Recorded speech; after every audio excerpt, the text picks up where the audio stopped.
ద్వారపాలకులారా, శ్రీ మహావిష్ణువు సందర్శనార్థమై వచ్చాము. ద్వారం తెరవండి. ఎవరు మీరు? బ్రహ్మమానస పుత్రులం, విష్ణు భక్తులం, సనక సనందాదుల నామ ధ్యేయులం. ఎవరైనా కానిండు, శ్రీహరి లక్ష్మీ సమేతుల ఏకాంతమున ఉన్నారు. దర్శనానికి ఇది సమయం కాదు. భగవంతునకు భక్తులకు మధ్య సమయాలు లేవు. భగవంతుడు ఎల్లప్పుడూ భక్తులకై నిరీక్షించుచుండును. ఈ ఒక్కసారి భక్తుడు భగవంతునిగా నిరీక్షించకూడదా? అధిక ప్రసంగం. నేను ఇప్పుడే ఆదేశం చేసి తీరవలే. ఈ విప్రబాలకులకు విష్ణు దర్శనమట. ఓరి మందబుద్ధులారా, హరిభక్తులమైన మమ్ము నిరాదరించి అపహాస్యం చేసిన మీరు శాపార్హులు. ఈ వైకుంఠమున వసింప అనర్హులు.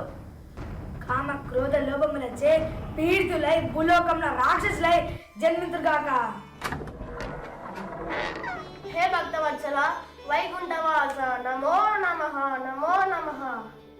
దేవదేవ, ఈ తాపసుల శాపానికి ఆహుతి కానున్న మాకు మీరే శరణ్యం. జయ విజయులారా, పూజ్యులకు తాపసులను అపహసించుట అపరాధము. అందుకు మీరు దండనార్హులు.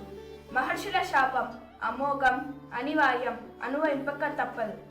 తాపసులారా, వీరు నా ఆశ్రితులు కావున శాప విమోచనానంతరం నా సన్నిధికి వచ్చినట్లు అనుమతి ఇవ్వండి. భక్తవర్గ, అనుమతించుటకు మేమెంత వారము, వారిని మీరెట్లు అనుగ్రహించినను మాకు సమ్మతమే.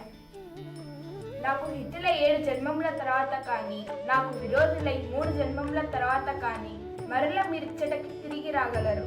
ఇందుకు మీకు ఏదిష్టమో కోరుకొనుడు. స్వామి, 7 జన్మముల కాలం మీ పాదపద్మములకు దూరమై మేము ఉండలేము. మీతో విరోధమైనను సరే సహించి 3 జన్మముల శిక్షనే స్వీకరించదము.